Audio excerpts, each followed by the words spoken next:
Olá, aluno. Nós vamos voltar com a resposta da interatividade do bloco anterior. Vamos ver?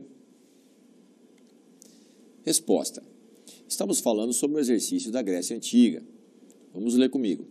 Como se chamava a educação praticada na cidade de Atenas, que visava a formação de um homem integral, corpo, mente e alma, voltado para a vida pública, para a filosofia, para a ciência, ginástica e artes? A educação chamava-se kalokagatia. Nós vimos que kalokagatia era um valor moral que falava da beleza, da virtude da beleza. Então não era a educação de Atenas. Prosopopeia é um recurso de linguagem da língua portuguesa, ele foi colocado aí de maneira a confundir mesmo. A gente tem que tomar cuidado com essas situações. Alternativa C, arete. Arete era um valor moral grego importante de combate, de estar preparado para o combate, mas não era a educação em Atenas. Escolástica, a alternativa D? Não, a escolástica é uma educação medieval, de dogma. A gente vai ver mais para frente na Idade Média. A alternativa E, paideia. A paideia, sim, a paideia é uma educação que visa formar o homem integral. Ela é muito praticada em Atenas e ela tem esse recurso de tentar formar um cidadão para a vida cotidiana, para participar das assembleias, para participar da produção artística, filosófica e científica em Atenas, que tinha essa característica. Muito bem. Nós vamos falar agora dos exercícios físicos em Roma. Roma, uma civilização que surge permeada da civilização grega, se apropria muito da civilização grega, dos conhecimentos gregos, mas ela tem um fim distinto. Roma foi uma unidade, uma cidade que cresceu e teve uma unidade governamental, diferente da Grécia, que eram centenas de cidades. Então, Roma surge como uma cidade-estado na Península Itálica, e aí ela vai ter a formação por alguns povos também, inclusive os gregos. Os gregos também colonizaram a Península Itálica, mas principalmente etruscos, palatinos, sabinos, e fundam essa cidade por volta de 800 a.C. Uma cidade que teve 3 períodos específicos de governo. Primeiro, a monarquia de dinastia Tarquínia, que vai perdurar de 800 até mais ou menos aí o século VI. E depois a gente vê um processo de organização republicana, até por influência da política grega. Depois a gente vai ver que 27 a.C. inicia um período novamente do principado, do monarca na forma do imperador. Isso vai perdurar até o declínio da civilização romana antiga. Então, Roma cresceu em esplendor, como uma grande nação imperial, teve um território muito vasto, por centenas e centenas de anos se manteve, e internamente a gente pode dizer que existiu um momento de paz, aqui que foi chamado também de Pax Romana. Então isso foi muito importante para o crescimento da civilização, das leis, da arte e da cultura, dentro dos domínios. Na periferia a gente sempre teve um estado de guerra para a manutenção das fronteiras. Olha lá, a gente está falando de fronteiras, então a extensão do Império Romano, em várias etapas ali na monarquia, a gente vê praticamente na monarquia só a Península Itálica sendo expandido. Depois a gente vê, durante o período de república, já a necessidade de crescer de Roma, e essa necessidade de crescer se justifica primeiro por defender os territórios já conquistados, e depois por doar terras ao exército, e começa a ser profissionalizado no período republicano. Então, como montar um exército? A princípio, o exército ele era formado pelos donos das terras, pelos cidadãos ali, romanos, que tinham interesse em manter as suas terras. Só que começou a ficar difícil coordenar suas terras, administrar seus negócios e manter-se nas tropas, no exército. Então o exército foi profissionalizado e como benefício doavam-se terras. Então havia necessidade de conquistas e mais conquistas para alimentar o exército, para financiar, para patrocinar o exército. E aí durante o período imperial que Roma ganha suas maiores proporções, praticamente toda a Europa, só a parte mais setentrional que não, mas ao norte que não, a Ásia mais próxima e todo o norte da África foi conquistado pelo Império Romano. Então Então, nós vamos falar, então, de exercícios que foram importantes e como que eles se manifestaram em cada um dos períodos da história romana. A gente vai falar primeiro, né, do período monárquico, onde o treinamento militar era muito importante, né? A gente estava construindo uma cidade que queria crescer, queria se defender, que estava se defendendo de povos como, né, os gauleses, como os celtas, que todo momento estavam ali invadindo e tentando, né, tomar as cidades, as regiões romanas. E aí a gente vê, né, que além do treinamento militar, algumas datas festivas, alguns jogos, né, comemorativos para os deuses, né, que eles cultuavam, com danças, lutas, algumas apresentações equestres. Eles gostavam muito do volteio, né, que era a situação de malabarismos e equilibrar-se sob o lombo de um cavalo. Então existia isso, né, na cultura etrusca, né, de origem etrusca, desse primeiro momento da monarquia romana. Tá? Muito bem, existia também a situação de evolução dos exercícios no período republicano. Quando a Roma começa a crescer, muito, essa questão dos reis, da tirania, não é mais tolerada pelo povo, né? Então, por volta do sexto século a.C., adota-se um regime republicano. O Senado, representando, né, a aristocracia, derruba o monarca e aí a república, com esses senadores, começa a exercer seu poder. Tá? Com o passar do tempo, a população cresce muito, né, a necessidade de expandir aí, esses domínios, essa questão política, e novamente se faz necessário um poder forte, um poder centralizado. É quando surgem os grandes generais no período republicano.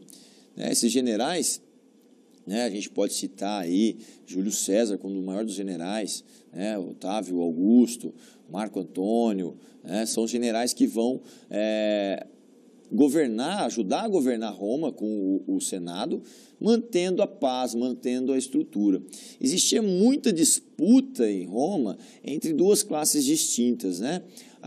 Os patrícios, que eram membros da aristocracia, proprietários de terra, e os plebeus, que eram parte do povo, dos artesãos, dos profissionais que cuidavam, né, dos serviços e que foram crescendo e também quiseram ter representatividade. Essas duas classes entraram em conflito muitas vezes e o Senado tentava apaziguar, né? Então isso é importante que a gente entenda, isso vai fazer parte da questão do exercício físico também. Tá? Então a gente vê que o exercício ele era importante para a formação militar, conforme a gente vai ver, isso é uma constante em todos os povos antigos. O exercício vai evoluir nesse momento republicano por influência grega para um exercício higiênico. Tá? A gente vê o crescimento da questão da medicina agora, já tem-se a necessidade, o conhecimento de que o exercício ele equilibra o corpo, então o romano pratica muito esse exercício higiênico. Para isso, ele cria locais próprios para essa prática higiênica, né? A gente vai ver à frente as termas romanas como local de prática higiênica. Então, durante o período republicano, era muito comum, existiam muitas termas públicas nas cidades, espalhadas por todo o território romano. Eram piscinas de águas termais, aquecidas por fontes vulcânicas, onde se praticava natação, onde se praticavam exercícios, onde se tinham massagens e cuidados com o corpo. Tá? O romano tinha muito essa prática higiênica, isso era muito interessante naquele momento. Então, acontece que essa disputa entre plebeus e patrícios, ela vai levar ao conflito. Como a gente falou, para apaziguar o conflito, nesse momento republicano, já começa o oferecimento de jogos públicos de entretenimento. Não que a população participasse, mas a população começou a assistir esses jogos e ser espectador desses jogos. Então, isso foi o primeiro momento, ainda no período republicano, de oferecimentos de jogos para entretenimento da população, para diminuir os conflitos. Tá? Olha aqui, a gente vê a ilustração de uma fonte, né? Fonte termal, de uma terma, fica na Bretanha, atualmente na Inglaterra, e até hoje está à disposição para visita atualmente, né? Como um registro aí histórico importante da era romana. Nós vamos falar um pouquinho agora sobre o exercício no período do Império. No Império, né, os monarcas, os imperadores, os príncipes retomaram o poder e existia uma situação agora. As fronteiras de Roma eram enormes e existia uma crise de abastecimento, uma crise financeira para manter o exército, para manter essas fronteiras, e com isso havia o empobrecimento da população mais pobre, dos plebeus. Isso gerava muito conflito. Com a população faminta, a população com mais necessidades, doenças oportunistas como a peste vieram e isso gerou mais revolta. O imperador, para poder sanar ou apaziguar isso, começa a lançar mão dos jogos com grande frequência. O calendário religioso começou a aumentar e eles começaram a oferecer mais e mais jogos. Esses jogos consistiam em disputas sangrentas entre gladiadores, que eram profissionais, escravos profissionalizados, que ganhavam por essas lutas, quando sobreviviam, é claro, e eles lutavam até a morte. E esse era o espetáculo que o povo assistia. Esse era um tipo de espetáculo. Existiam também lutas entre feras vindas da África, vindas da Europa ao norte, e essas feras, leões, jaguares, tigres vindo da Ásia, eram colocados para serem enfrentados por esses gladiadores armados. Em muitos momentos também, nesses jogos, gladiadores oferecidos para entreter o povo faminto, eram executados criminosos, que eram colocados ali, com pouco ou nenhum armamento, e eles eram sumariamente executados, ou em uma batalha simulada, eram mortos por esses escravos profissionais, que eram os gladiadores. É importante lembrar que nesse momento o cristianismo começa a crescer nas periferias de Roma, e os cristãos eram tidos como criminosos, como traidores de Roma, e foram aos milhares mortos nas arenas de Roma.